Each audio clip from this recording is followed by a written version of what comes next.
आज हम बात करने वाले हैं पृथ्वीराज चौहान के बारे में। एक ऐसा नाम जिसे सुनते ही बहादुरी और हिम्मत की एक तस्वीर दिमाग में आती है। बिल्कुल। लेकिन जो कहानी हम सब ने सुनी है कि उन्होंने गजनी में मोहम्मद गौरी को मार गिराया था, क्या वो सच है या इतिहास कुछ और ही कहता है? और देखिए, यही इस विषय को सबसे दिलचस्प बनाता है।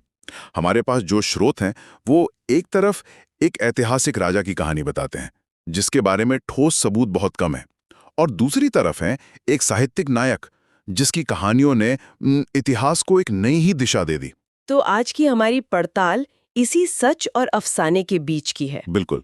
चलिए, तो फिर शुरू करते हैं उस असली ऐतिहासिक पृथ्वीराज से। मुझे जो पहली बात चौंकाती है वो ये है कि लोकप्रिय धारणा के बिल्कुल उलट उनकी राजधानी दिल्ली नहीं थी, नहीं, अजमेर थी। अजमेर।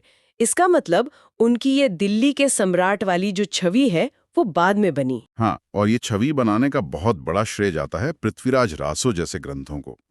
ऐतिहासिक रूप से देखें तो उस वक्त दिल्ली एक जरूरी शहर तो था, पर चौहान साम्राज्य का केंद्र अजमेर ही था। और वो सिर्फ 11 साल की उम्र में राजा बन गए थे। हाँ, बहुत कम उम्र में। और उनका शुरुआती जीवन कई लड़ाइयों में ही बीता। और इन लड़ाइयों की जानकारी हमें मिलती कहाँ से है? आपने पृथ्वीराज रासो का जिक्र किया, पर क्या और भी स्रोत हैं? देखिए, मुख्य तौर पर दो स्रोत हैं, और दोनों में जमीन आसमान का फर्क है। एक है पृथ्वीराज विजय। ये शायद उनके जीवन काल के करीब ही लिखा गया था। अच्छा। ये एक तरह का दरबारी काव्य है, मतलब तथ्यात्मक है, पर राजा की प्रशंसा से भरा हुआ। और दूसरा? और दूसरा है पृथ्वीराज रासो, जिसे सदियों बाद लिखा गया एक महाकाव्य माना जाता है। वो रोमांस, ड्रामा और वीरता से भरपूर है, लेकिन इतिहास से ज्यादा कह सकते हैं कल्पना पर आधारित है। तो एक तरह से एक है इतिहास और दूसरा है हिस्टोरिकल फिक्शन। हाँ, कुछ ऐसा ही समझ लीजिए। अब उस हिस्से पर आते हैं जिसने उन्हें इतिहास में अमर कर दिया, मोहम्मद गौरी से उनका टकराव।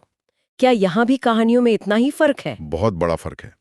मुस्लिम इतिहासकार एक या दो लड़ाइयों का ही जिक्र करते हैं। बस एक या दो? हाँ, जबकि हिंदू और जैन ग्रंथ 9 से लेकर 22 तक लड़ाइयों का दावा करते हैं, जो थोड़ी बढ़ा चढ़ाकर कही गई बातें लगती हैं। लेकिन दो युद्धों पर तो सब सहमत है ना? हाँ, दो मुख्य युद्धों पर सब सहमत हैं। पहला 1191 में तराइन का युद्ध। इसमें पृथ्वीराज की सेना ने गोरी को बहुत बुरी तरह हराया था। ये तो वो जीत है जिसके बारे में सब जानते हैं। लेकिन फिर एक साल में ही ऐसा क्या बदल